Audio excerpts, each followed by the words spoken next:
वक्तव्य दें आदरणीय योगी जी।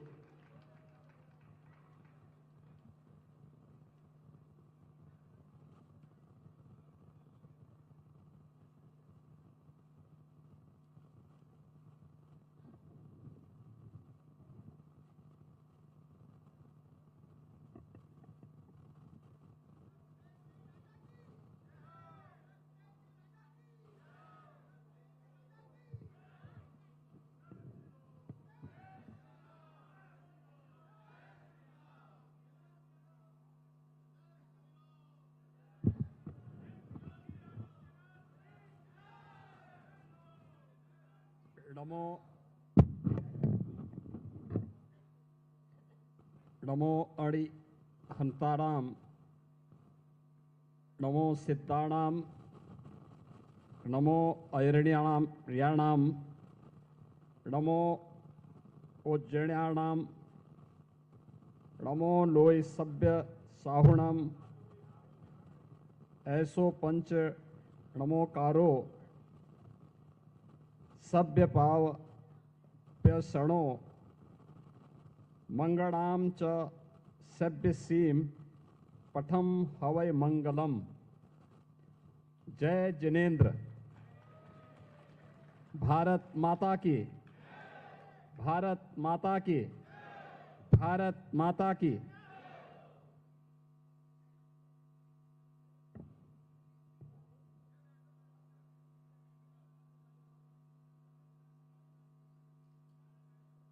आज के इस पंच कल्याणक महामहोत्सव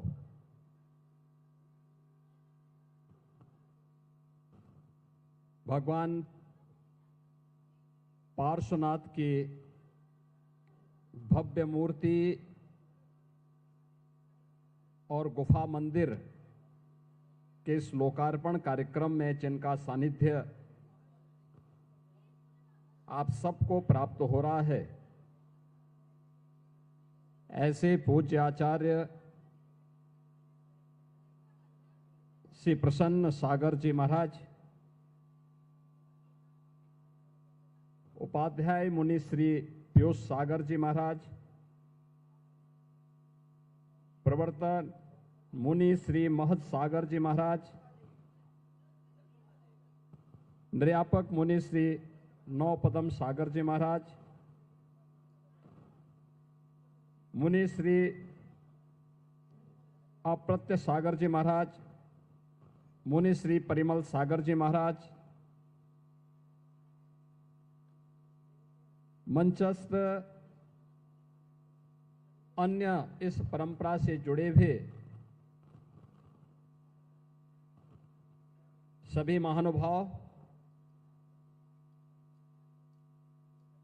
इस समारोह में मेरे साथ उपस्थित उत्तर प्रदेश सरकार के हमारे मंत्रिमंडल के सहयोगी श्री सुनील शर्मा जी, नरेश कश्यप जी, माननीय सांसद अतुल गर्ग जी, माननीय विधायकगण श्री नंदकिशोर गुर्जर जी, अजीत पाल जी, पूर्व सांसद रमेश चंद तोमर जी, भारतीय जनता पार्टी के महानगर के अध्यक्ष मयंक गोयल जी और उपस्थित सभी श्रद्धालुजन, बहनों और भाइयों, ये मेरा सौभाग्य है कि आज मुझे इस गुफा मंदिर में भगवान पार्श्वनाथ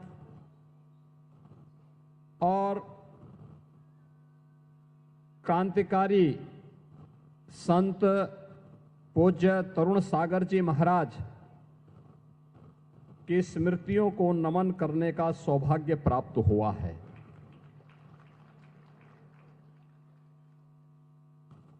मैं इसके लिए आभारी हूं इस पूरी व्यवस्था से जुड़े हुए उन सभी महानुभावों का जिन्होंने मुझे आज यहां पर पूज्य आचार्य श्री प्रसन्न सागर जी महाराज और अन्य जैन मुनियों संतों का सानिध्य प्राप्त करने इस पंच कल्याणक महामहोत्सव में भाग लेने और इस भव्य गुफा मंदिर को देखने का सौभाग्य प्राप्त प्रदान किया। बहनों और भाइयों, भारत की परंपरा, भारत के ऋषियों, संतों, मुनियों और महापुरुषों के त्याग और बलिदान की एक महागाथा है। ये महागाथा उंगलियों में गिनने लायक नहीं, युगों युगों से यह गाथा विश्व मानवता के लिए एक प्रेरणा रही है। विश्व मानवता इस महागाथा का श्रवण करके, उससे प्रेरणा प्राप्त करके अपने आगे के भविष्य को तय की है और उसी परंपरा को आगे बढ़ाने के लिए आज भी भारत के अंदर हमारी वे पवित्र उपासना विधियां उसी रूप में, उसी श्रद्धा भाव के साथ कार्य करते हुए इस व्यवस्था को आगे बढ़ा रहे हैं। अभी 3 दिन पूर्व यह हमारा सौभाग्य है,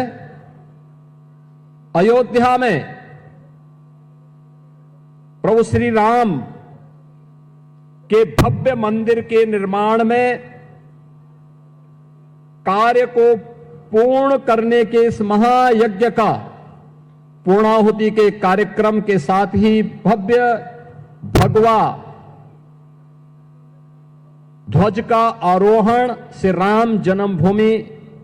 के भव्य मंदिर में प्रधानमंत्री जी के कर कमलों से संपन्न हुआ है। पूरा देश और पूरी दुनिया भारत के सनातन के इस वैभव को देखी है, उसको अनुभव की है। और अयोध्या की जब बात आती है तो उसी इक्ष्वाकु कुल के प्रथम राजा भगवान ऋषभ देव, जो प्रथम जैन तीर्थंकर थे, उनका स्मरण भी हर व्यक्ति बड़ी श्रद्धा भाव के साथ करता है।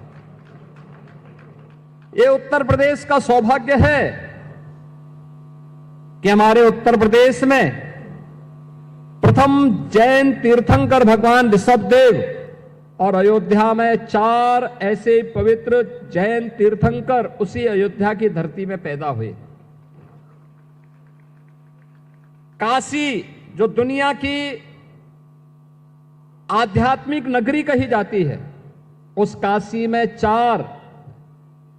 जैन तीर्थंकरों को अवतरित होते हुए दुनिया ने देखा है। अभी पिछले दिनों मुझे श्रावस्ती जाने का अवसर प्राप्त हुआ था। वहां पे भगवान संभवनाथ जी का जन्म जैन तीर्थंकर के रूप में, उनका जन्म उसी श्रावस्ती की धरती पे हुआ था। भगवान महावीर का जन्म यद्यपि वैशाली में हुआ, लेकिन महापरिनिर्वाण उन्होंने उत्तर प्रदेश के कुशीनगर के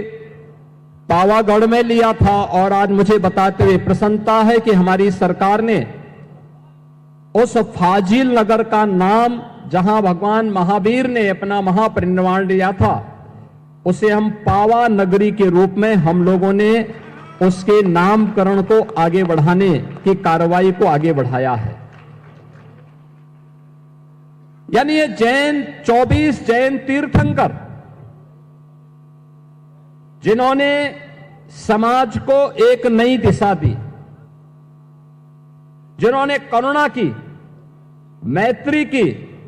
अहिंसा की, जियो और जीने दो की एक प्रेरणा विश्व मानवता को दी। और केवल मनुष्य ही नहीं, बल्कि प्रत्येक जीव जंतु के लिए एक नई प्रेरणा प्रदान की। वह आज भी उसकी प्रासंगिकता उसी रूप में बनी हुई है। हमें इस बारे में जरूर ध्यान रखना होगा कि अगर मानव सभ्यता को विकास की नित नई ऊंचाइयों तक पहुंचना है तो हमें भारत के अध्यात्म की शरण में जाना पड़ेगा। याद रखना, अध्यात्म के साथ ही भौतिक विकास हो, सांस्कृतिक उन्नयन हो या आध्यात्मिक उन्नयन के लिए एक सुरक्षित वातावरण चाहिए, सुसभ्य वातावरण चाहिए, साफ सुथरा वातावरण चाहिए। और यह भारत ने ही पहले भी दुनिया को दिया है, आज भी विश्व मानवता के लिए वह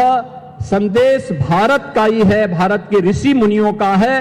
भारत की परंपरा का है, भारतीय संस्कृति का है। हम सबको इस बारे में गौरव की अनुभूति होनी चाहिए कि हम सब इन सभी संदेशों को लेकर के जो भारत की ऋषि मुनि परंपरा ने हम सबको दिया है, अगर हम इसका आत्मसात करते हैं, इसका अनुसरण करते हैं, तो यही विश्व मानवता के कल्याण का मार्ग प्रशस्त करता है। आप याद करिए, गत वर्ष जब प्रधानमंत्री मोदी जी ने उस समय अप्रैल में दिल्ली में विश्व नौकार महामंत्र दिवस पर वन वर्ल्ड वन चैंट कार्यक्रम का उद्घाटन किया था, उस अवसर पर उन्होंने 9 संकल्पों को हम सबको प्रदान किया था। वे 9 संकल्प थे कि पानी का बचत, दूसरा था एक पेड़ मां के नाम, तीसरा था स्वच्छता का मिशन, चौथा था वोकल फॉर लोकल, पांचवा था देश दर्शन, छठा था नेचुरल फार्मिंग यानी प्राकृतिक खेती, सातवां था हेल्दी लाइफ स्टाइल यानी योग और खेल को जीवन में लाना, और 9वां था गरीबों के कल्याण के लिए, गरीबों की भलाई के लिए सदैव समर्पित भाव के साथ कार्य करना। और आज मुझे बताते हुए प्रसन्नता है कि जैन मुनियों की जो परंपरा है उसी पवित्रता को आगे बढ़ाने का कार्य कर रही है। मैंने भी यहां पर जब मैं आया था, मैंने आचार्य श्री प्रसन्न सागर जी महाराज, उपाध्याय मुनि श्री पीयूष सागर जी महाराज की दिनचर्या को देखा है, और मैंने जो देखा उनके बारे में सुना, जो मैं देख रहा था कि 557 दिनों की कठोर साधना, 496 दिनों की निर्जल उपवास, तप, अनुशासन और आत्म संयम का एक अद्भुत उदाहरण इसमें हमें देखने को मिला है। ये चीजें दिखाती हैं कि अगर हम संकल्प ले लें तो पिंड माही ब्रह्मांड समाया, यानी सब कुछ जो कुछ हमें बाहर दिखाई दे रहा है वह सब कुछ हमें इस शरीर में अनुभव होते हुए दिखाई देगा। और यह मुझे प्रसन्न सागर जी महाराज की साधना के माध्यम से देखने और अनुभव करने का अवसर प्राप्त हुआ है। मैं आज के इस अवसर पर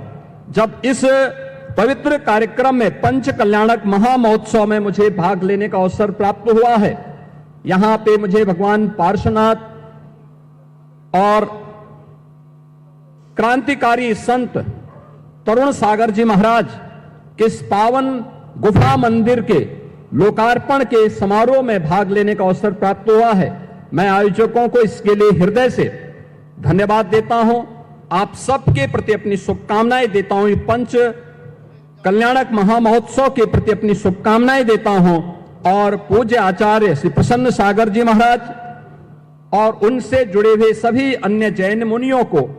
यहां पर नमन करते हुए उनका अभिनंदन करता हूं, स्वागत करता हूं। धन्यवाद। जय हिंद। निश्चित आदरणीय योगी जी ने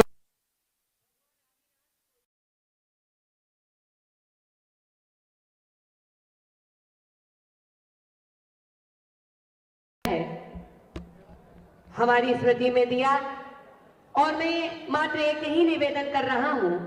कि आने वाली 12-13 दिसंबर भारतीयता के प्राण, चाहे प्राणायाम हो, चाहे ध्यान हो, चाहे सेवा हो, चाहे परोपकार हो, चाहे उपवास हो, जो ऋषि मुनियों की प्राचीन थाती है, उसके एक सेमिनार में, अंतर्राष्ट्रीय जनमंगल अंतर्राष्ट्रीय महोत्सव में हम इस महोत्सव को आगे लेकर के आएंगे। और